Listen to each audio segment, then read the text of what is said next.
Hi, welcome to Prototyping Physical Interaction. My name's Sam and I'm the subject coordinator, and I'll be taking you through the orientation to this subject today.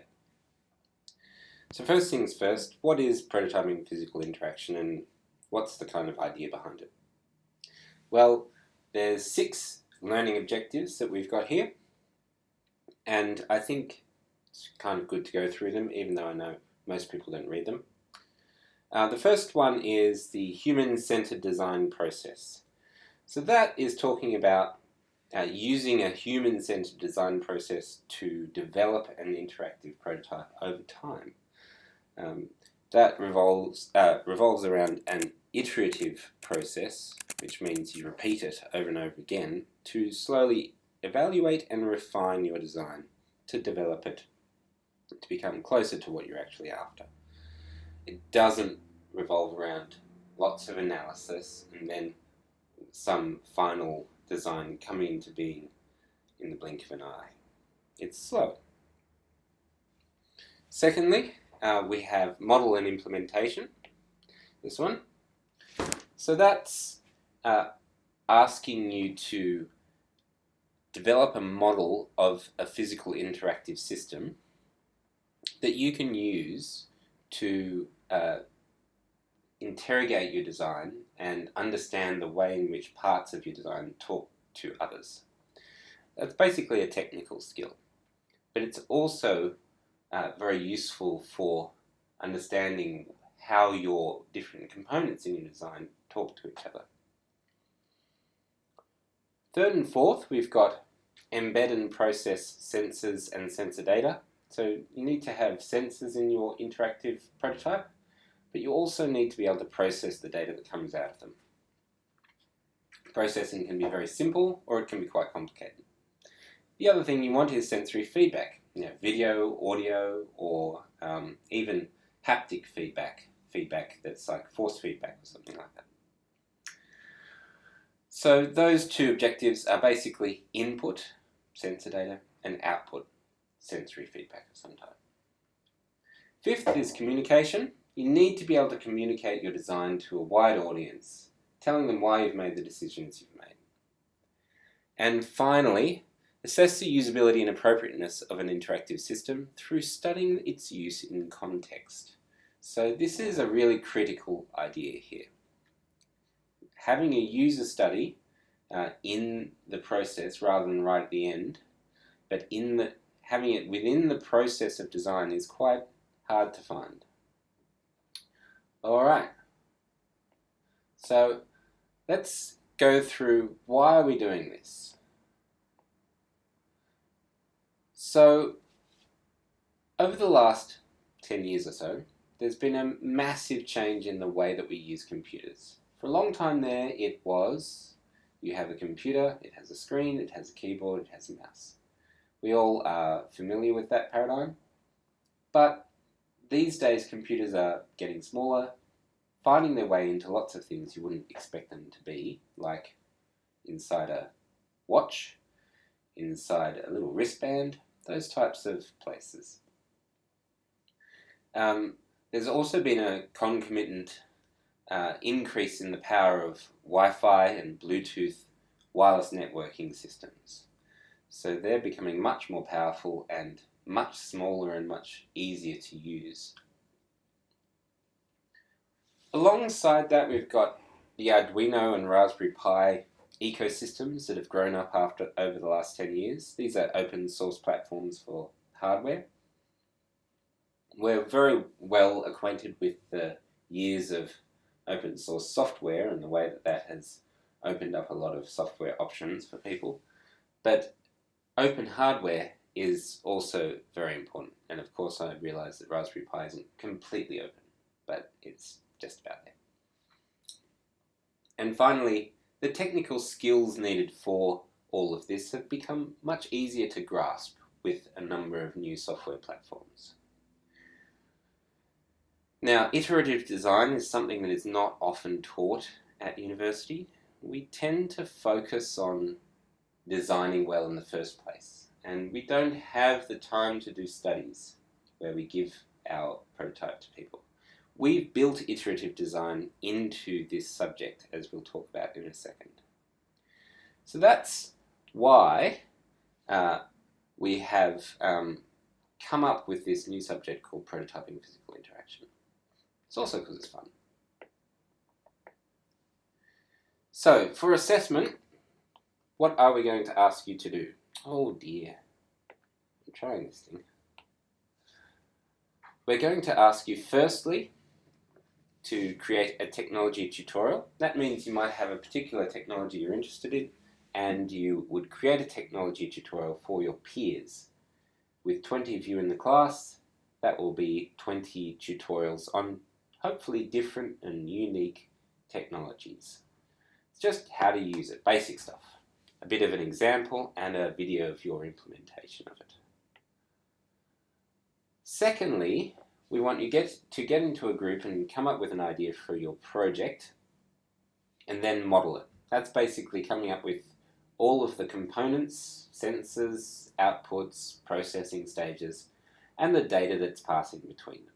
It's pretty simple. It will take you a while to find all that information though, and also to develop a good model. So that's number 2. Thirdly, we want you to build that prototype and study it with real people. We're not interested in you building it just yet. We're interested in you studying it. So the first draft of your prototype is not important. It can be wonky, it can be not very helpful, it can have missing parts, but you need to study it with people. You need to get it into the hands of real people and get their feedback on it and start to think about how you can fix it, refine it, evaluate it, improve it generally. And there's a process for doing a user study of this nature, and we will be really interested in you finding actual real new information about your prototype. Finally, fix it and finish it. We want you to have a really nice prototype at the end that you've fixed in response to the user study that you've come up with.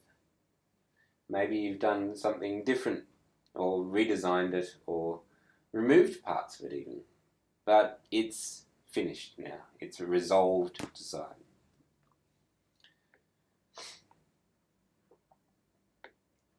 Alright, you might be saying, but I don't have any of these parts or these technologies to work with. Well, we do have some resources for you. We will be providing you with a hardware kit. There'll be one kit per group, and there'll be a person allocated to look after that kit and make sure that it comes back in one piece. And there's also a library of parts as well. So there'll be a good number of parts in the kit, basics, and then there'll be a library of obscure, more expensive perhaps, specific parts for your particular interest. There is a new simulation app for Arduino, 123D. It's run by Autodesk, and it gives you the capability of designing a Arduino-based system with all your code in your browser. So that's a pretty impressive feat, and it's actually extremely useful for developing your design before you actually try it out as hardware. And it can also allow you to check whether, if you had some extra parts, you could complete a design. Software platforms we'll be using are basically Java and Arduino. We have a library we've built in Java that I will teach later on in the semester. We'll be teaching Arduino in week 1, as in the week next week. Now, groups. Everybody finds groups a bit confusing. We'll organise for you to slowly join groups over the next week or 2. There'll be one kit given per group, and group assignments will happen in this subject. It's a project subject, and so a lot of the work has to be done by teams of students. However, we won't always be marking your group assignments, giving the same mark for everybody. We'll be assessing your individual contribution and also allowing you to individually submit in certain circumstances. Assessment 4 is a group assignment, it's the final assignment. So in that circumstance, you will be marked as a group and receive the same mark for assessment 4. Alright. Oops. Sorry. So this week, introduce yourself to the group by posting on the discussion board.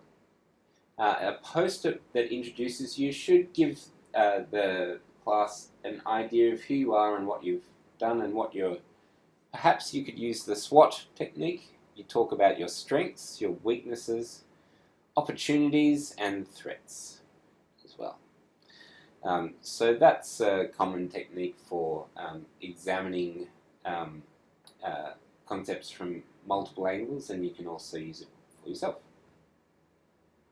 But introductions should be fairly in-depth and fairly designed to help people understand how you can be part of their team. The other thing you'll need to start developing ideas really quickly about is your project. Now, there's an idea that you have to kind of have the idea for the project straight away and just start building it. That's the wrong way to go, generally speaking. What you need to do is build up a large array of different interests, influences, ideas about what people want, ideas about how to design, things to base your design on, so prototypes you've seen, influences. Technologies are not terrible. You can still just talk, I want to use this particular technology. I wouldn't rely on that as your only idea, but basically you need to use a number of different forms and ideas to start to develop the concept behind your project. You'll be building this prototype, so you need to make sure that your ideas are practical. But by the same token, we really would like you to kind of step outside the box and not build some kind of smartwatch capable thing or something that's been worked over. Alright, now that's the end of this week. Please go and introduce yourself on the discussion board and contribute to the project space as well. I'll look forward to seeing you in week 1. The room is on your timetable. Thanks very much.